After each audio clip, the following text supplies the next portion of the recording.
ETF index mutual funds నేర్చుకుని stock మార్కెట్లో రాణించాలనుకుంటున్నారా? వెంటనే ఈ నెంబర్కి కాల్ చేయండి. నమస్కారం. ప్రజ్వల్ రేవಣ್ణ కర్ణాటకకు చెందిన మాజీ ఎంపీ. ఆయన మీద అనేక ఆరోపణలతో కోర్టులో ఆయన పైన రేప్ కేసు నిర్ధారణ చేయడం జరిగింది. ఇంకా శిక్షకు అతను అర్హుడే అని కోర్టు కూడా నిర్ధారించింది. ఒక్కసారిగా అందరూ కూడా ఎప్పుడైతే ప్రజ్వల్ రేవಣ್ణ రేప్ కేసులో నిందితుడు అని తెలియగానే వారి కుటుంబంలో కూడా చాలా నష్టపోయినట్టే. ఎందుకంటే వాళ్ళంతా కూడా రాజకీయంగా ఎదుగుతున్న ఫ్యామిలీ అన్నట్టు.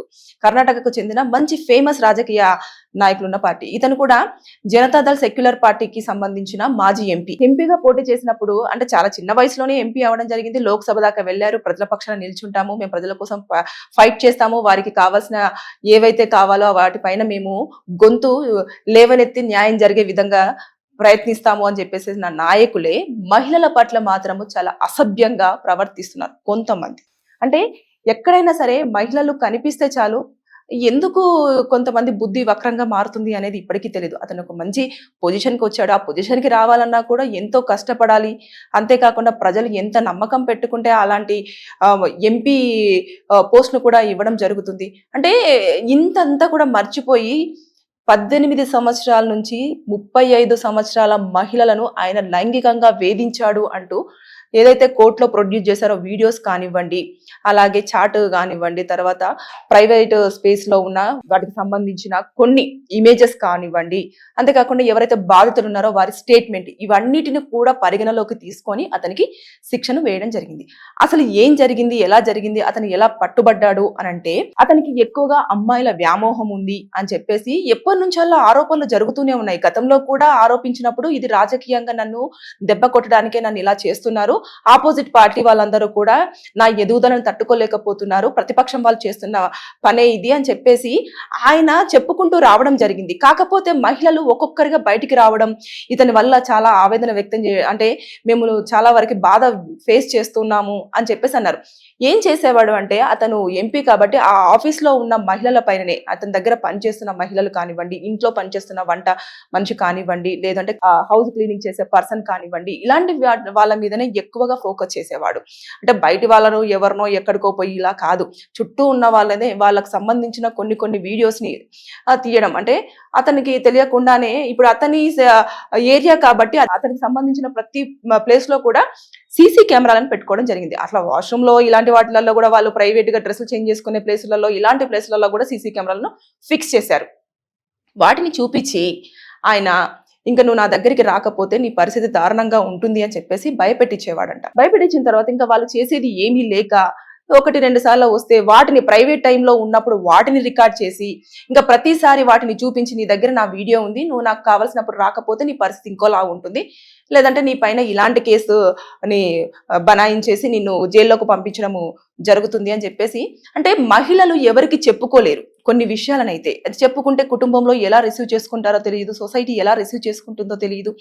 దానివల్ల ఏం చేశారంటే ఇంకా చేసేది ఆయన ఎంపీ అంత పెద్ద ఎంతో పోటీ అంటే ఢీకొనడానికి కూడా వాళ్ళకి శక్తి ఉండకపోవచ్చు. అంటే ఎంపీ మీద ఇలాంటి ఆరోపణలు చేస్తున్నారు అని చెప్పేసి అన్న వాదనలు కూడా వినిపిస్తాయి అన్న నేపథ్యంలో చాలా మంది మహిళలు కూడా కొంతమంది ఇంకా పోయిందేదో పోయిందని చెప్పేసి అది జరిగిన తర్వాత అక్కడి నుంచి వెళ్ళిపోయిన వాళ్ళు ఉన్నారు. కొంతమంది ఇంకా వాళ్ళకి సోర్స్ లేక అతను పిలిచినప్పుడల్లా కూడా వెళ్ళే కొన్ని పరిస్థితులు కూడా ఉన్నాయి. ఈ అరాచకాలన్నింటినీ తట్టుకోలేక కొంతమంది బయటకు వచ్చారు, చెప్పారు. కానీ ఆయన దాన్ని ఎప్పుడు ఖండిస్తూనే వచ్చారు. ఎలా అంటే ఇది కావాలని రాజకీయంగా నన్ను దెబ్బ తీయడానికి మాత్రమే మహిళను పురమాయించి ఇలా చేస్తున్నారు, నన్ను కావాలని ఇరికిస్తున్నారు, నాకు కావాలని ఇలా చేస్తున్నారు అని చెప్పేసి. ఎందుకంటే ఏదైనా సరే రాజకీయంలో ఇలాంటివన్నీ అంటే ఒకరు ఎదుగుతున్నారు అంటే ఖచ్చితంగా వాళ్ళకున్న నాలెడ్జ్ తో కానివ్వండి, లేదు అనుకుంటే వాళ్ళకున్న సర్కిల్ తో కానివ్వండి ఒకరిని కిందికి లాగాలని, లేదంటే వాళ్ళ రెప్యుటేషన్ దెబ్బతీయాలన్న ఆలోచనలో చాలా మంది ఉంటూ ఉంటారు.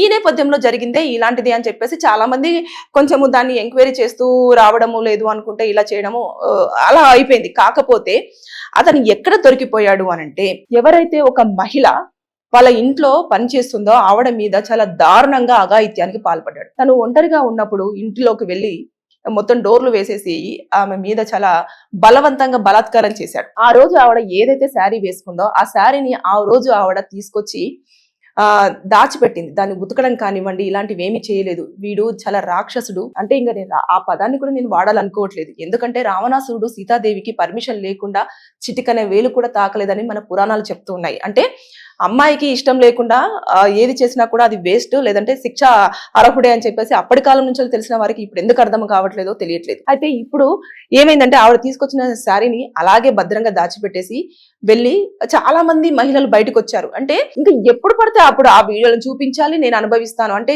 చాలా దారుణమైన సిచ్యువేషన్ లో అమ్మాయిలందరూ కూడా ఒక్కొక్కరుగా బయటకు వచ్చేసి చాలా ఆరోపణలు చేశారు. దాదాపు ఒక 60-70 మంది అమ్మాయిలు బయటకు వచ్చేసి నాకు ఇతని వల్ల ఇబ్బంది కలిగింది, నేను ఇతని వల్ల లైంగికంగా చాలా సఫర్ అవుతున్నాను, నన్ను శారీరకంగా వాడుకుంటున్నాడు, మెంటల్ గా ప్రెజర్ చేస్తున్నాడు, మాకు ఇలాంటి వీడియోస్ చూపించేసి మమ్మల్ని భయాందోళనకు గురి చేస్తున్నాడు అని చెప్పడంతో వెంటనే పోలీసు వారు కూడా తీసుకోవడం జరిగింది. అయితే ఈవిడ ఇంకా ఇదే టైం అని చెప్పేసి ఆ శారీని తీసుకెళ్లి, అంటే అతను తప్పించుకునే ప్రయత్నం చేస్తుంటారు, అతనికి ఉన్న పదవి అలాంటిది. తర్వాత నెక్స్ట్ పోలీసులు కూడా అరే ఒక మంచి పొజిషన్ లో ఉన్న పర్సన్ ని మనం ఇమీడియట్ గా ఎలా మనం చేయగలము అని అన్నప్పుడు ఎవరైతే అఘాయిత్యానికి పాల్పడి చాలా ఆవేదన వ్యక్తం చేసిందో ఆ అమ్మాయి ఆ శారీని తీసుకొచ్చేసి, సార్ మీరు దీని మీద అతనికి సంబంధించిన స్పర్మ్ ఉంటుంది, మీరు చెక్ చేయండి, చెక్ చేసిన తర్వాత మీరు ఒక్కసారి అది అతంతా కాదా అని తెలుసుకున్న తర్వాత నెక్స్ట్ అరెస్ట్ చేయాలా వద్దా అన్నది మీ మీదనే డిపెండ్ అయి ఉంటుంది అని చెప్పేసి ఆవిడ చెప్పడం జరిగింది. వెంటనే సరే ఇన్ని ఆరోపణలు వస్తూ ఉన్నాయి, ఇంతమంది బయటకు వచ్చేసి మహిళలు